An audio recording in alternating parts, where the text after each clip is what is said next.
All right, everyone. It's time for my last round of trivia questions. So, this boy killed a giant. I heard a whole bunch of them. Who got their hand up first? And yes, it was David.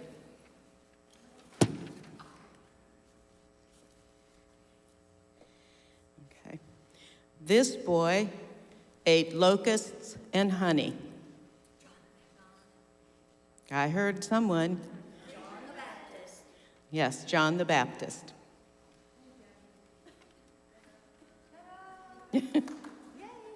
Okay, that's my last two for today. All right. Thank you, Shirley. You're welcome. Is everybody back from lunch? Is everybody back from lunch? There might be some Worthington people coming up now. Okay.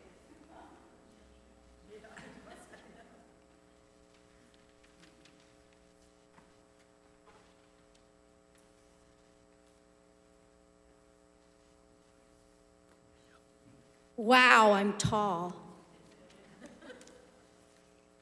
Today, our guest speaker is Barry Goodwin, and he is a retired electrical engineer with 40 years of experience in manufacturing chemicals and foods, engineering consulting, and management of capital expansion projects. His responsibilities have ranged from manufacturing systems for jet engine flame retardants to energy management with Stafford Chemical to high-speed control systems with Ross Abbott Laboratories to make infant formulas, Similac and Insumil, and child and nutritionals of Pedisure and Ensure. Barry managed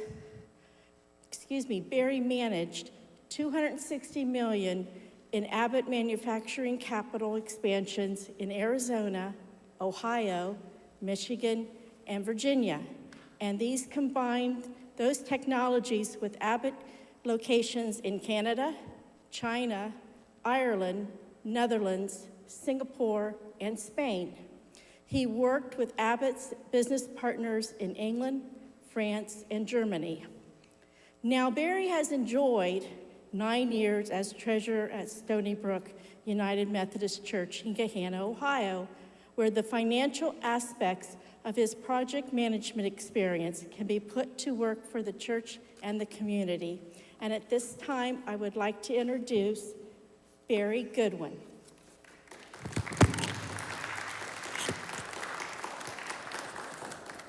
Thank you, Patty. You're welcome. Am I on? I'm glad you corrected yourself in saying Barry manages to managed. Otherwise, I'd have been unretired.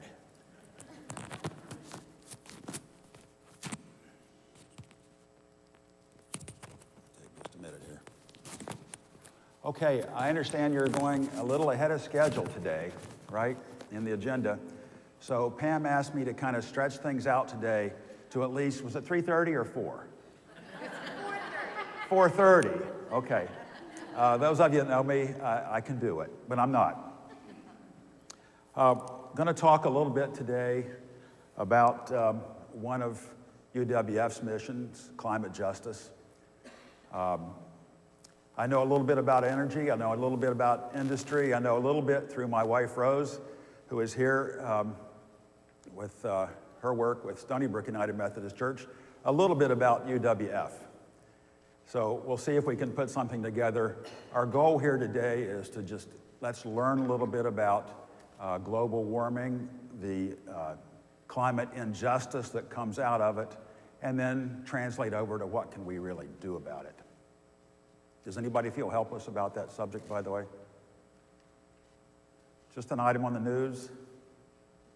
Well, we'll stay stuck if we consider it that way. And by the way, those of you that are far away, I need binoculars to see you. You probably need them to see the screen.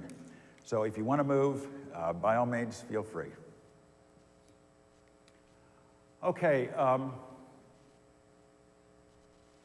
maybe jump down to, do I need to be concerned about global warming and climate injustice? How are those two subjects related? Comments? Well, let's take a look at that. They are related because we wouldn't have climate injustice if it weren't for global warming and other environmental needs. And by the way, I'm not an environmentalist. I'm not one to say industry just needs to be turned off, because we all appreciate having electricity and whatever things we like. So there's balance to be found here, and we'll look at some ways to balance the needs of modern life with environmental management. If it hasn't already been announced, what we're going to see here today will be emailed to all of you that are registered. So, climate injustice. I don't think we have climate justice, so we'll talk about injustice right now. So, some of the ways that we see injustice, the marginalized or vulnerable people that don't have any say maybe in their lives or their countries or their planet's life. There are unequal impacts on them and all the other groups that you see here, whether it be racial or geographic, the impoverished, or the politically non-empowered, that much of the world does not have a say in their political lives, so they can't help steer their government. And I'll ask you guys the question, how many people know the term just energy for all? Looks like about half. Would someone care to say what just energy for all is as members of UWF? Rose? I can read the screen. It's UWF specific actions to combat global warming. So beyond the broad discussion we're having today, UWF has programs that you can pick out of the list of activities that you specifically can do in your church or in your home, in your life, to combat global warming. So we're not going to talk a lot about specifics today, but that program can give you specifics. We're going to break things down into the two aspects of environmental warming. One is the sources of energy. Where does the energy get created at? How is it created? And then more personally, what are we as users of energy, what are we able to do about the ways that we use energy, once again, for the greater good? And the question that take home with you, is this just a matter of listening to the news, or are there actions, however small, in each of our lives that we can take and must take? So this global warming thing, if we look back at, there's 2,000 years of history of what the temperature on Earth has been. Now, we started measuring it with thermometers in the 1850s, and with tree rings and ice cores, there are ways to go back 2,000 years so we can answer the question, is it really warmer? Of course, some of us with gray hair are to the point, we've got a long enough history that I can remember snow a foot deep in the winter was not uncommon, and now that would be considered a state emergency. It seems like things have changed. Now, if I was 25, maybe you can't say that, but I don't see any 25-year-olds right off the bat.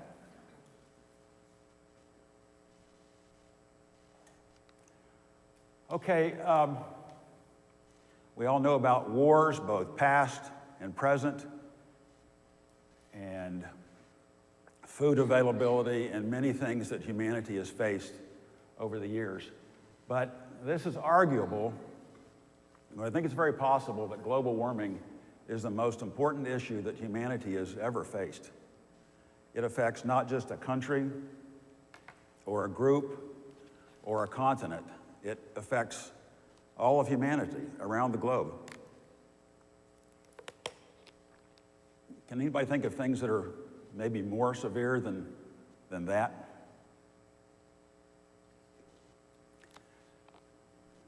Patty. On TV, they showed a fire tornado last night. It was part of a TV show. And I'd never heard of a tornado just looking like a funnel of you know, the heat from the wildfires can cause updrafts that cause a tornado. So we've got a new weather phenomenon, you could say. Yes. So you see some of the other things that we're beginning to see. They were predicted 20 years ago would happen, and what do you know? They're happening faster than expected. So we see these on the news in the evening, not simply some futuristic book. Water availability is changing. Some places it's too much water, and other places it's too little. Hurricanes and tornadoes. They don't happen very often in Ohio, but we've had a few this year. Melting glaciers. What do we care about melting glaciers, by the way? Sorry? I said rising sea level. Right, and why does that matter? We can argue our way through, none of these matter. It matters to the animals that are losing their habitat. Habitat loss. There are islands in the Pacific and probably other parts of the world that their living conditions are only at 2 feet above sea level on their islands. And that water is already infringing and pushing them back off of their own shores and eventually off of their entire island. So very personal to them. California's already lost a lot of their coastline. Okay? Right? We see it going It keeps getting smaller. with every downpour. Some other things that don't happen overnight, but because of either loss of land or loss of rain or excess rain or other conditions, whole societies can be displaced out of their uninhabitable climates. And that creates instability as a population has to find a new place to live. They probably will find a new place to live, but there's instability during that time. Coral reefs dying change life in our oceans. We don't see it, but it affects us every day, whether it be in the temperature of the oceans, which affects our temperature in other ways. So we need to act now before things become more irreversible. So what causes global warming? I put the slide up already. Anybody know what causes global warming? Sorry? Our actions. Car exhaust. Wasn't it the Industrial Revolution that started it? I think it was, Patty, and we'll see some evidence of that in a minute. It turns out global warming, the Earth is trapping more heat. So we get the sunshine, which we all enjoy. It comes in the daytime, heats the planet, heats out us, grows our vegetables, and then at night, much of that heat is radiated back into space. That's how we've had a balance for, millennia, millions of years, really. However, man's activities, we're creating more carbon dioxide, and we'll see from where in a minute, that forms a blanket around our planet, like this. The sun heats the planet, and as I mentioned, at night, some of that heat goes back into space. However, we are adding carbon dioxide, in particular, to the Earth's atmosphere. It doesn't let heat go back out through it. It can emit the wavelengths of sunlight coming in, but it traps infrared heat that tries to get back out. And as you can see here, it gets reflected back down to the Earth. So we're putting a blanket around our planet. Heat comes in, can't get out as much. And that blanket that we're affecting is carbon dioxide, which high school chemistry, carbon dioxide comes from burning natural gas, coal, whether that be to make electricity with those fuels or to heat our homes. Fundamental to that is carbon dioxide is produced when fuels are burned.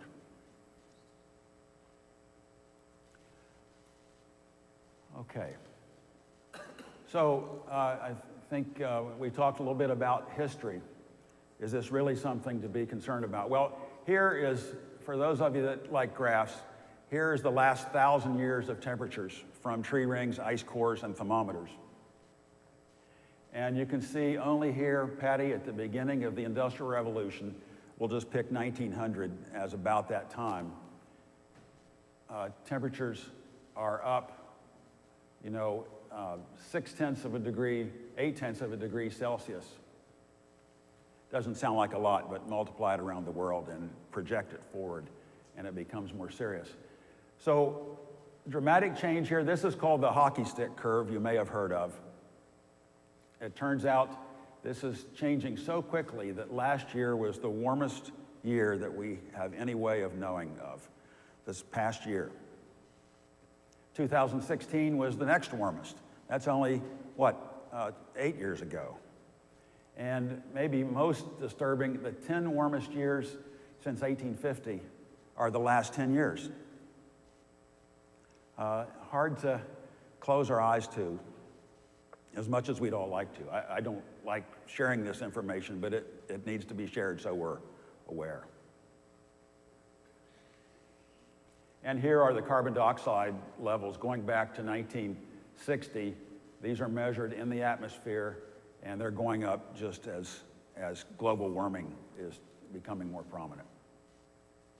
So measured information, not just chatter.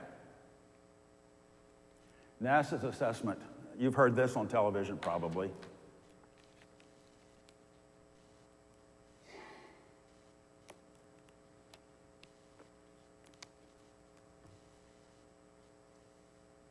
NASA's known for just the facts.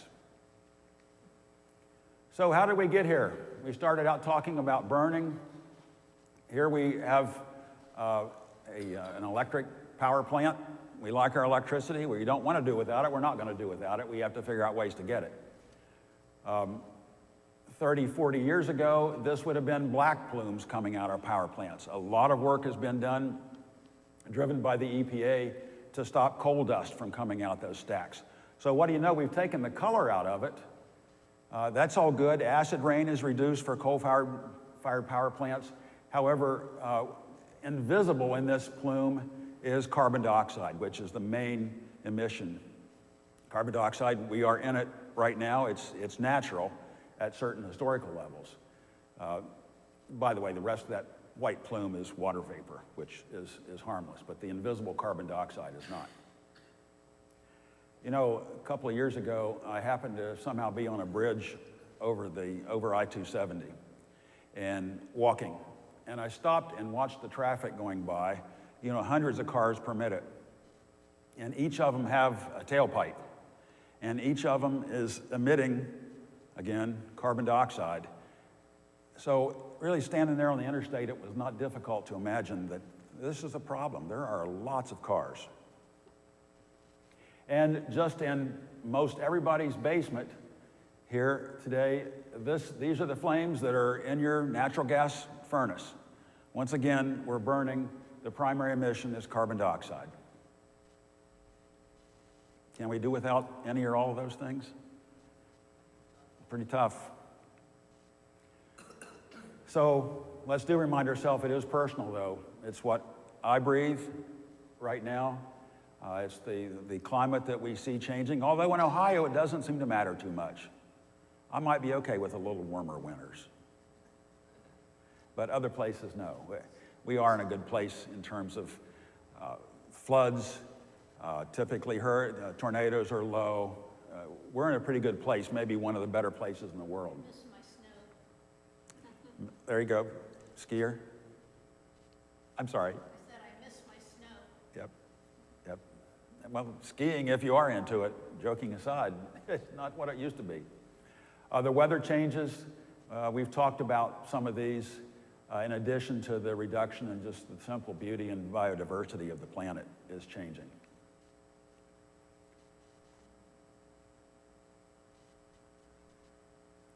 So the National Institutes of Health notes there that climate change will exacerbate existing racial and other disparities across a broad range of health outcomes, whether that be you live in an area that is particularly subject to global warming, or the availability of health care to deal with it when a health matter does occur. So we're going to go on here to talk about how we produce and consume energy. We are, as a species, we are making some changes. I mean, legislatively, as little as a year or two ago, we have doubled the pace of cutting carbon emissions in the United States. Now, doubling is a good number, but it's not nearly enough. So we got to keep the pressure on for change, both doing it ourselves and affecting our governments. Okay, are we as a species able to change? We're pretty stubborn with ourselves, I think, but we do have a history. If you look back, 150 years ago, almost all of what we heated with was wood. And then coal came into the picture. We learned to mine coal, and it became predominant, with it producing the bulk of the energy in the front part and the middle part of the last century. Then we learned to use natural gas and oil. So we are capable of change. And the good news is you see such things as renewables creeping into the picture, which we're going to talk about now. How do we create our electricity in the United States? Well, coal, as little as 20 years ago, was strongly the predominant version of it, especially with Appalachia nearby, lots of coal available, including Ohio. It's been going down strongly, as you can see here. In the meantime, natural gas has been coming up strongly. We hear about clean natural gas. What are thoughts about natural gas? It's not clean. In what respect? CO2 is, carbon monoxide is still there. Still generates carbon dioxide. Barry, Yes. little bragging mom here. My daughter's involved in a program where they're taking the scrapings from the coal burning power plants and they're finding native grasses that they can plant on there, and then they're going to put solar panels on top of that There you go. to get rid of the Yeah, aspect of the coal. So that's something her company does. that's good. Rather than create large landfills, which, Right, or just dumping the scrapings into the landfill, yeah. right. And those have turned into lakes, some of which the dams have collapsed on Yeah, I and live released. 3 miles from the second highest point in the state of Ohio, Okay. the landfill, yeah. So you can see it from her front yard. So we're going to talk a fair amount here as we continue about renewables. This isn't just the news, it isn't just a hope. Look how much has already been happening, since 20, 30 years ago. We are, as a species and as governments, beginning to awaken. And in fact, just last year, renewables surpassed coal in the amount of electricity generated. So there is hope. These are some of the renewable operations in the United States. And we're going to talk about, wouldn't it be nice if we had some of that? No. No? The farmers need to have the food to feed the people. Fair enough. Well, so in that respect, you want to pick the right place. I believe I've got, this is in California. It's in the desert that is otherwise arid and not producing. So we've got to be smart in the farming ways too.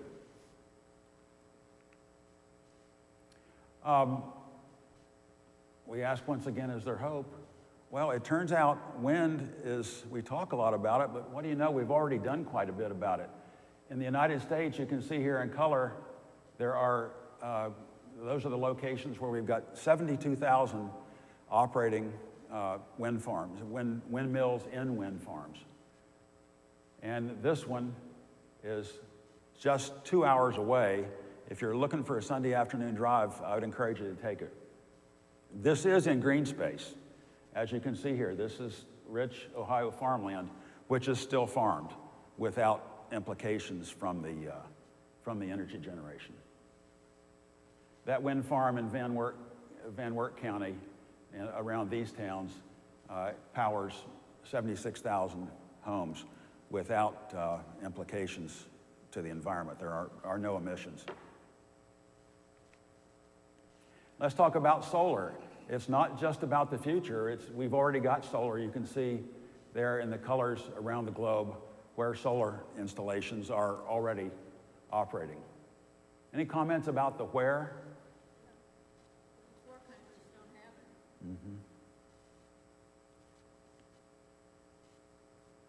I was in England and you saw an awful lot more wind power. You went into the bathrooms, you didn't see a single paper towel dispenser. They were all electric. Electric. They're the wind turbines are all through the North Sea. Right. 2 in the United States have been installed in the last year off of the coast of Massachusetts, way out of even view, just beginning in our country. Yes, ma'am. I wondered about your last frame, why there weren't more why weren't there more in the south? Well, you have to, I'm not expert on this. That's a good question. There's not much in the South. I imagine it has to do with wind availability, just the way the wind sweeps across the planet. There's a lot coming from the ocean. There is. Very expensive to install in the ocean because you've got to go all the way down to the ocean bed for anchorage.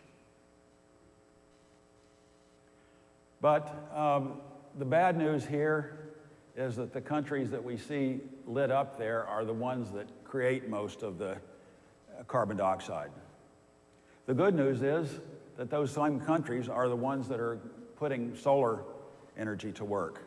So at least there's justice, if you want to call it that, on the ones creating the carbon dioxide are the ones that are trying to slow it down.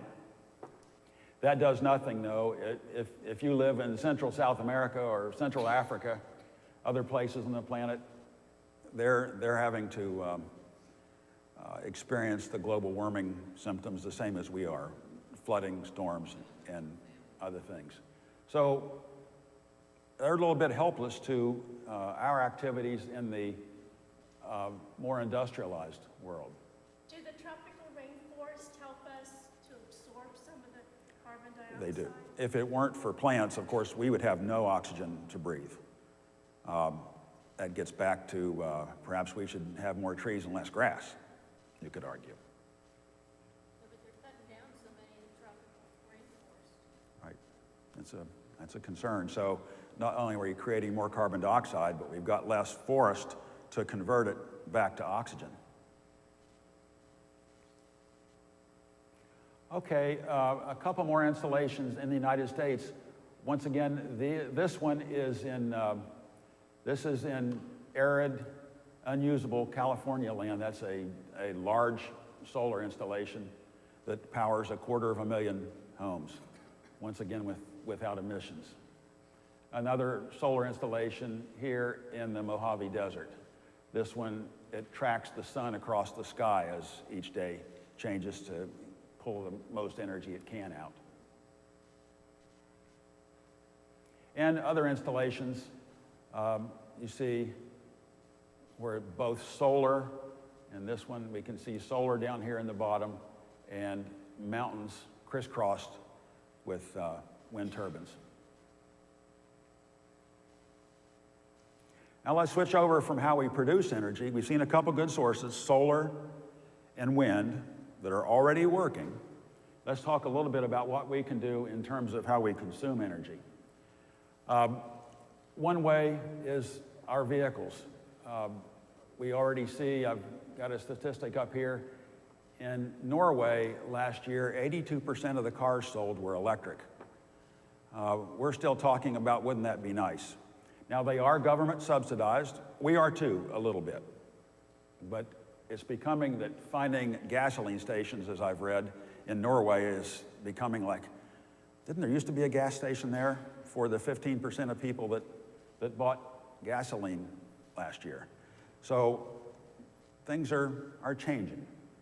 They have electric buses in Norway too. Yep. They're quiet. It's amazing. And charging stations, I'm told, I've Yes. seen are just as ordinary as gasoline is here. I have a question about the charging stations. Most of them are powered by the electricity that we have now.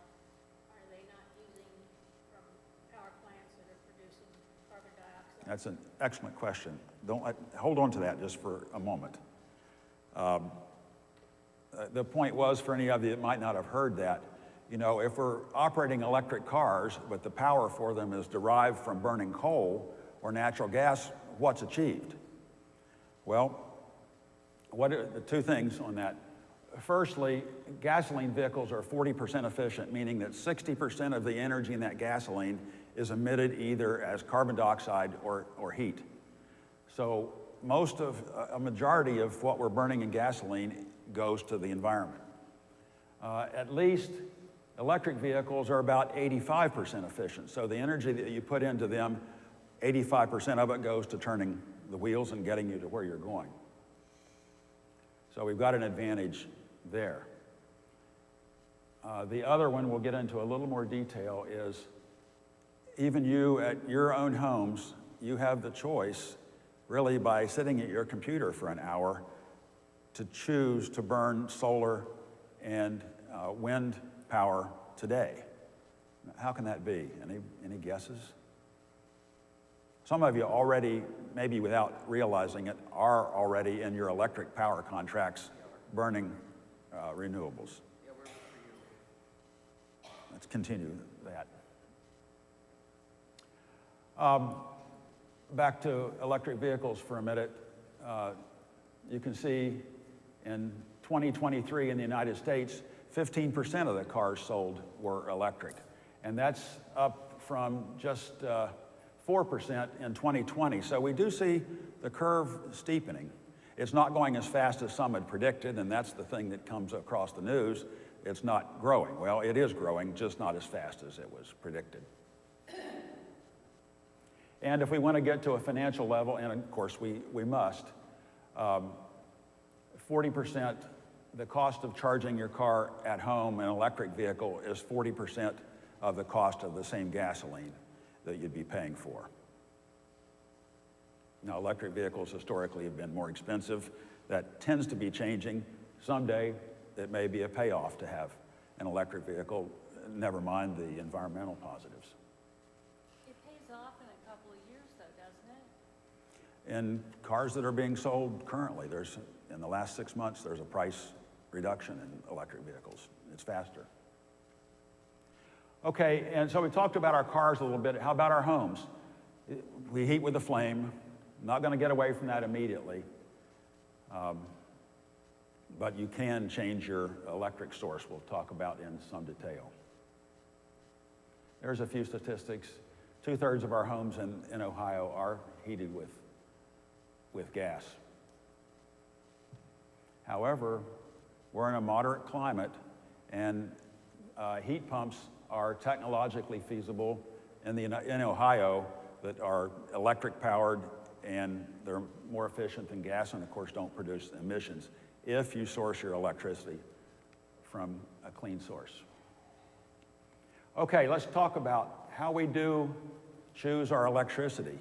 Ohio was one of 9 states that a few years ago it became law that each of us as citizens has a right to purchase our electricity. This is news to a lot of people. How could we possibly choose to purchase wind or solar energy? How is that possible? To do what?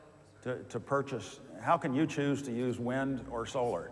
I can explain what we did. We were with AEP.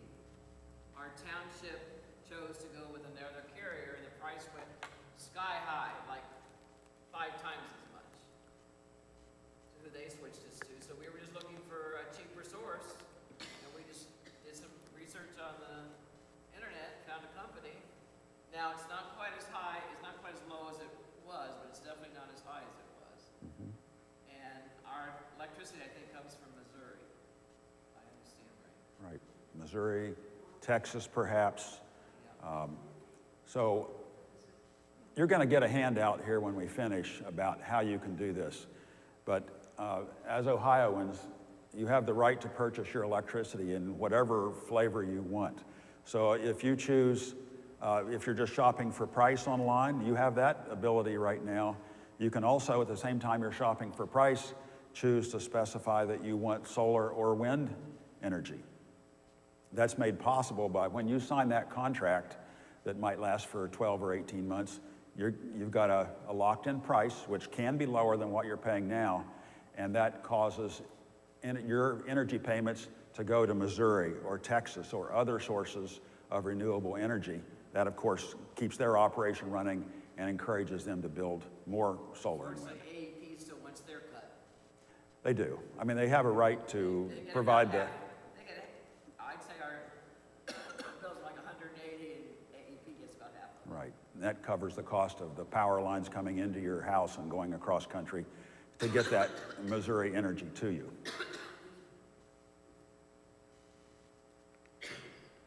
Okay, and you were just touching on, we saw AEP rates go up 28% last year.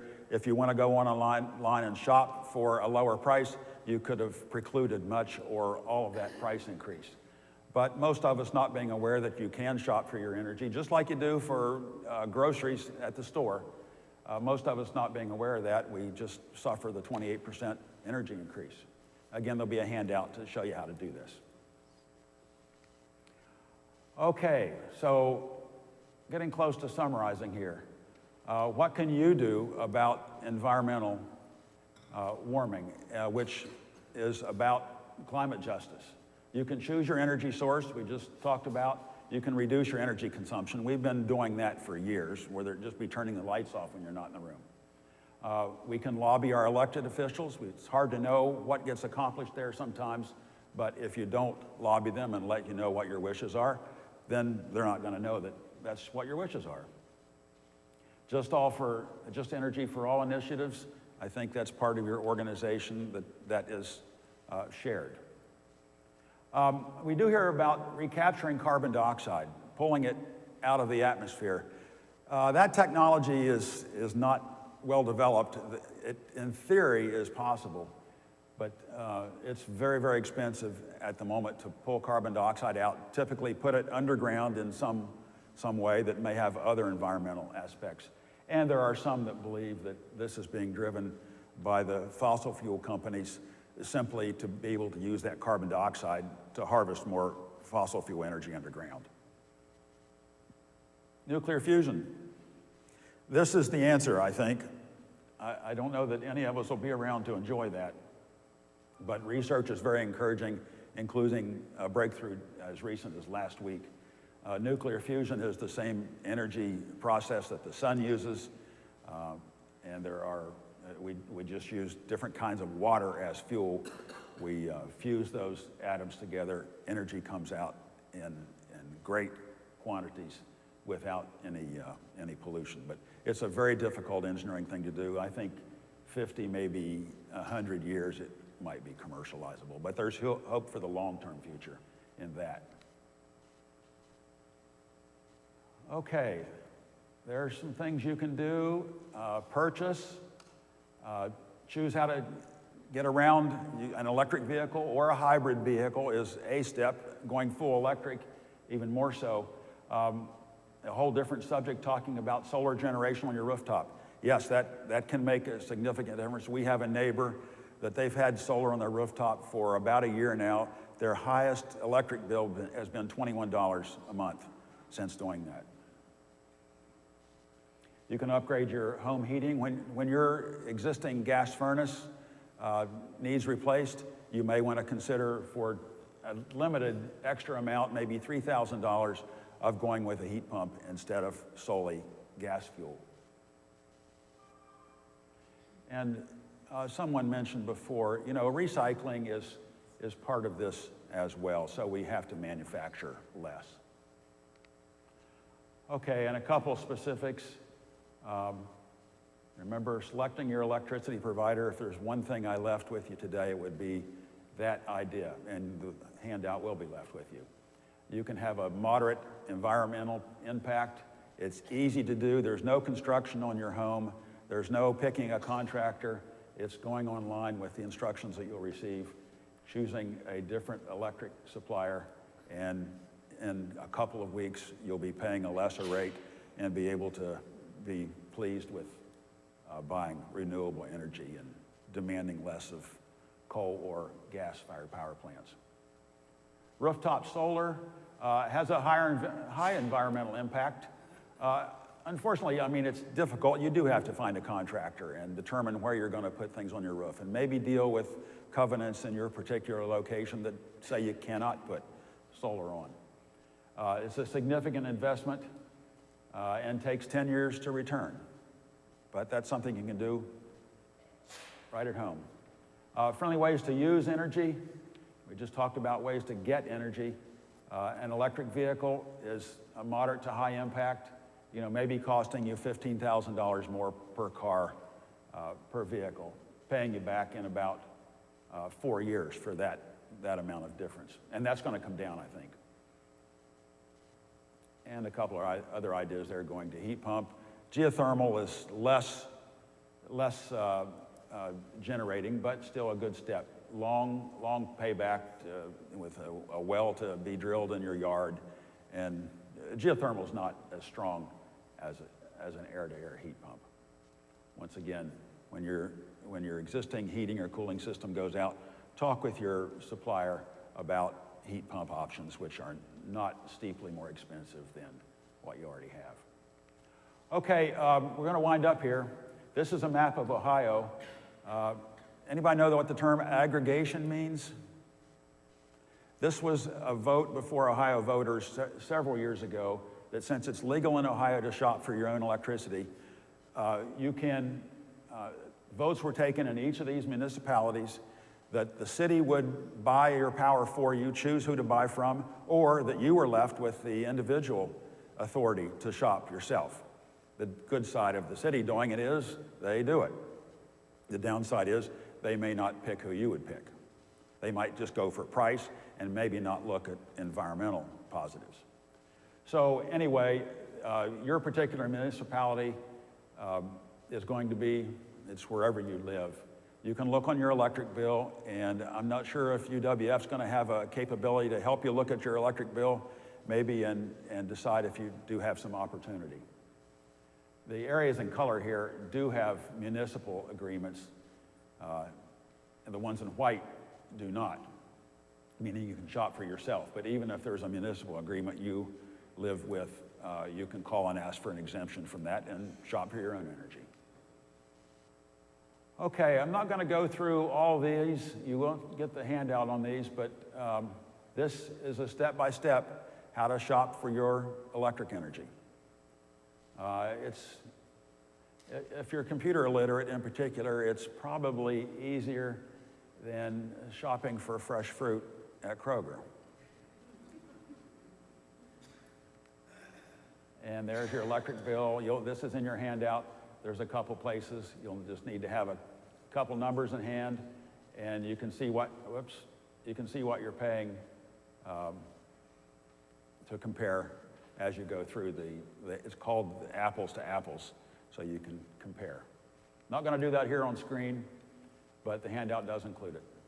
So, in summary, choose your electric energy, choose how you use energy, and consider that you do have the authority and responsibility to make a difference. We'll leave it at that. Pam, it's not 4 o'clock. Are there... Thank you. Are there questions or? There is, I keep seeing this, and I don't know how many people are doing it, but in Grove City, they're saying that you can choose to have the panels put on your house. Yeah. And I don't know how many people are, of the population of Grove City is doing that, but every once in a while, if you really look, you can see some panels on people's houses. But Started. how well it produces, I don't know. Because we don't have as much sun as we used to a few years ago. Now, at the same time, the panels are becoming more efficient, so they can make more of the limited sun that we have in Ohio. I think most people that are expert in the field would say it takes about 10 to 12 years in Ohio to pay back the installation. You could give me 1 or 2 simple sentences. I have a father-in-law I love dearly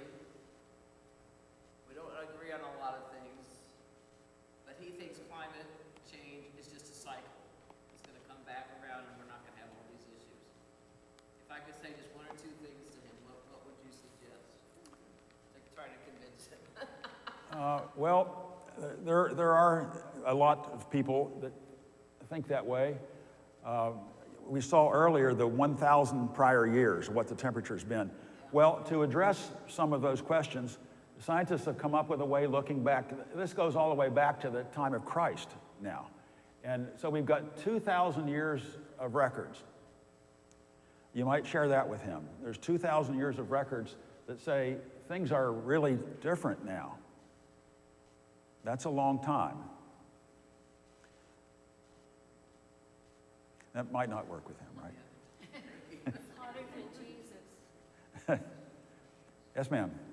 One thing that makes me upset is in the United States we do Fahrenheit, yet the scientists always talk about centigrade.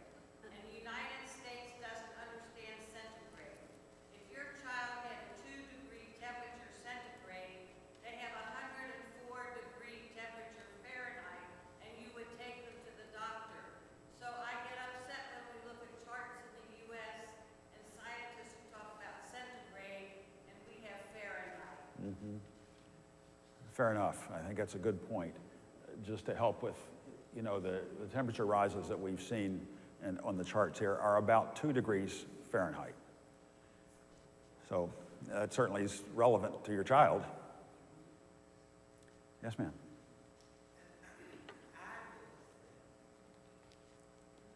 Because of leadership, and on one hand, you have leadership who wants to maintain status quo, and then you have the other leadership that's looking at the facts. And as people, we're caught in the middle, because it's really not. People make decisions based on the information that they have. And we're getting so much misinformation that it's not real, but it's temporary, so on and so forth. That it's easy to just sit back and sit and wait and see.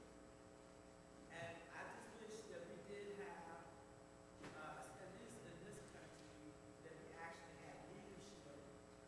I always say a leader looks out for the pack, not herself.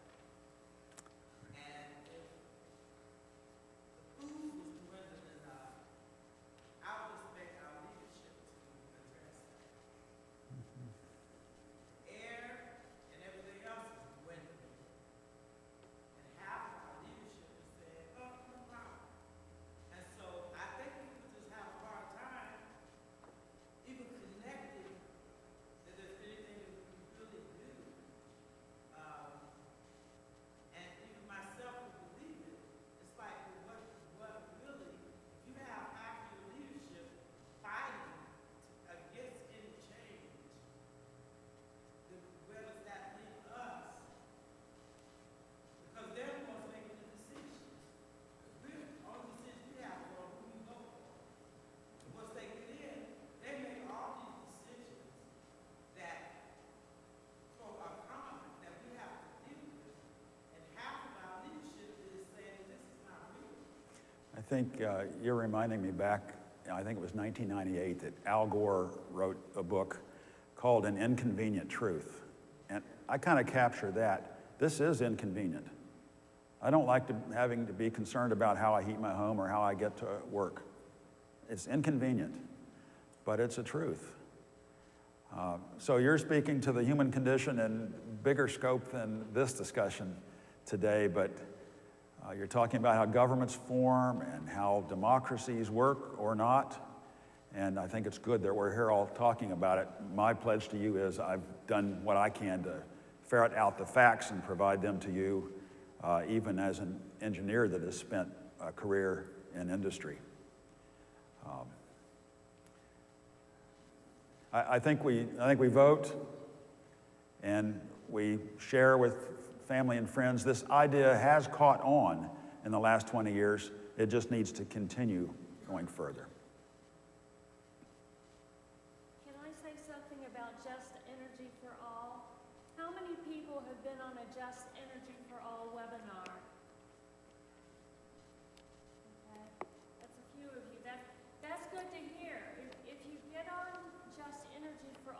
website that is part of UW Faith.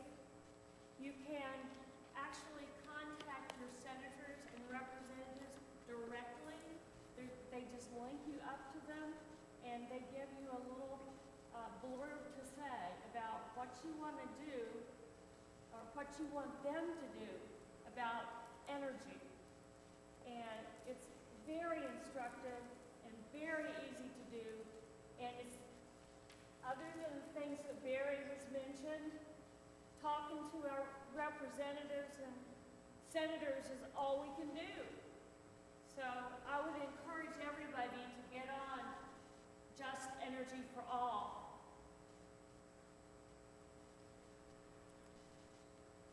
Yes, ma'am. I just wanted to interject something. The slide that had the cost of certain things, solar panels, that cost was really low.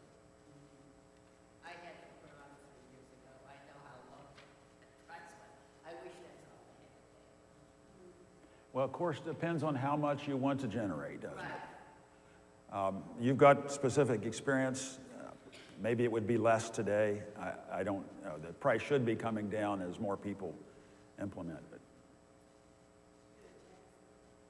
Are there any geothermal communities? You mean for potential users to talk through? Well, my son has geothermal, but I doubt if anybody else in his subdivision does. But when he bought his house, he decided to go ahead and put that in and the solar panels on the top. And he said he's actually getting a little bit of money back from the power companies because he's contributing so much. He's running the meter backwards. Depends on where you live, I think. He lives in Guyana. Yeah, but I've got a sister-in-law and brother-in-law in northern Ohio that have geothermal, Yeah. but there's nobody around them that has it. Yeah, it's not widely known, but there are websites where you can chat. I know that much. Yes, ma'am. What was the original question that she asked about geothermal? I couldn't really hear. Sorry, the question was, Patty has a son Yeah. whose home is geothermal. Now, he moved into Great Home like 20 years after. Can't hear anything you say. Okay, he moved into a Parade of Homes area 20 years after it was Parade of Homes, like in 1981. And he put geothermal in before they moved in, because at the time they were newlyweds and they just didn't want to have a lot of people in and out, so he did all that. And he put the the solar panels on. Okay? But my question was, are there any geothermal communities? Meaning, when they built the houses, they built geothermal furnaces versus installing a gas furnace or an electric furnace. Does that make sense? That's what I'm wondering. A lot of the construction cost is after a build, Yes. and that's much more expensive than adding a build. Right. I just remember when we built our first house, it cost us $4,000 more than the price of the house to get a heat pump put in Yes. than it does to have. But I've been all total electric all my married life. I've never had natural gas. Oh, it's so cold. Yes. Not to pick on you, but I just remember that first winter in Woodside Green, which is in Guyana, it was so cold. My parents would come down and complain about how cold our house was compared to their house. That's when you'd be best to have backup gas heat. We have an automatic thermostat, so just put a blanket on it. Yes, that's my answer. Anybody else? I thank you for the time to speak with you today and wish you a good weekend. Thank you so much for your.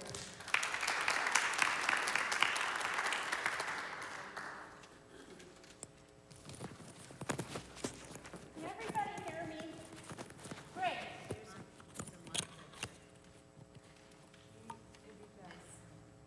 The mic's better? Okay.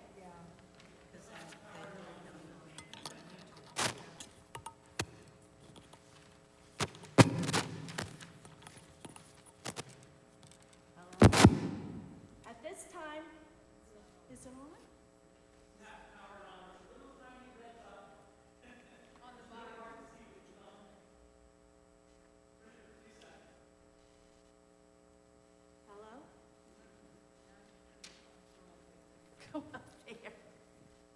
I'm getting my steps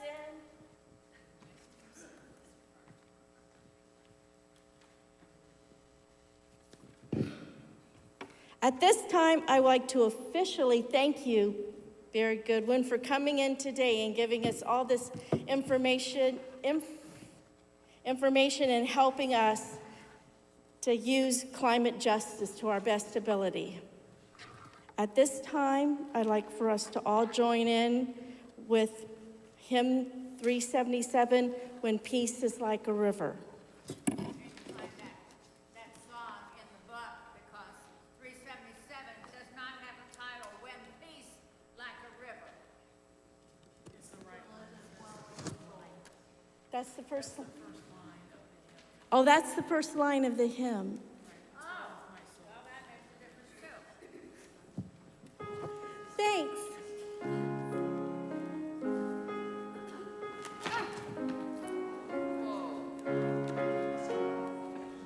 I'm okay.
All right, we've come to the end of our program. I want to thank you all for the abundance of items you brought for the food pantry. It is much appreciated and will be distributed to many who are in need. We would also like to thank you for your generous offering for the weekend supplemental food program. The total amount is $367. $60 was taken up for the thank offering. Before we close, are there any questions or comments? Please remember, Peg? Where did these go? Is that the evaluation? Yeah, where do you want? I'm just getting ready to say that. No, it's okay. So remember to fill out your evaluation form, and there is a box in the last row. Patty, I believe it's a red box, right? Right, it's a red box. Okay, and place your form in that box. All right. Would you please join me for a closing prayer? There is real wisdom, Lord, in the adage, it is always springtime in the heart that loves God.